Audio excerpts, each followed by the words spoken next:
A very good morning. A Merry Christmas from me, Neil Morrice, on this Monday, the 26th of December, Boxing Day, of course. And what we've all been waiting for is a plethora of good jumping. Not only do we get that in England, we get it in Ireland. And I'm going to actually go back to the land of my fathers, to the course where I always attended on Boxing Day as a young man. That, of course, is Wetherby in North Yorkshire. And let's look here at the main race on the card, the Roland Merrick Chase at 1:35. It always has been the feature of Boxing Day action at the course that they actually refer to as the A1 track, because, of course, it is right next to the Great North Road. And in this race, I'm not going to give you one bet today, but two.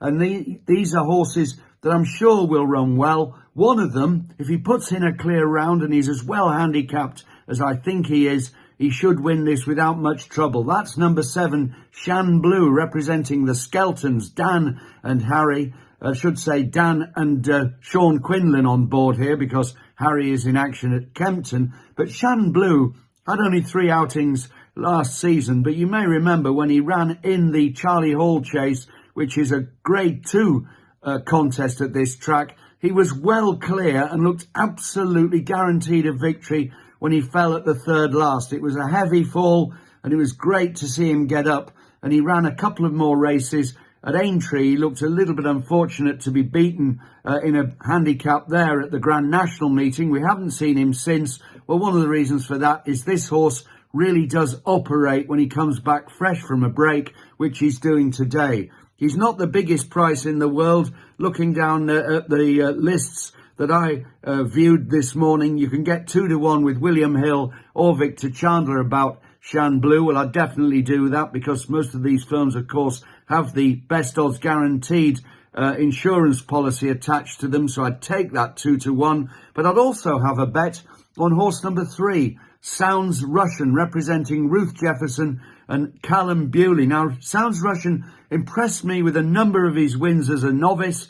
And when he came back, he was an authoritative winner at Kelso. But then he went into a hotter race at Aintree. I'll give you that. It was a warmer contest.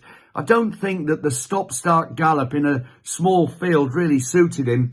And in the end, under Brian Hughes, he fairly ate up the ground to finish on the heels of the leaders. Even though he finished 4th, he wasn't far off the winner. And as I say, he ran in snatches. He's a horse that wants a strong pace and a big field in order to get a truly run contest. I think he'll get that today. Shan Blue, for one, is a horse that likes to go forward. And there are other front runners in the race, including the very game Topville Ben, who could run well. But Sounds Russian, let's look at the price there. 6-1 with Paddy Power. But if I were you, I would go to William Hill and Skybet for that 6-1, because both of them are going 5 places. 6-1, Sounds Russian, 5 places with both Hills and Skybet. The second bet of 2 in the same race. I will return at the same time, 9 o'clock tomorrow, to bring you all my very best news for the second day, should I say, of the holiday action. And until then, enjoy this Boxing Day, and bye for now.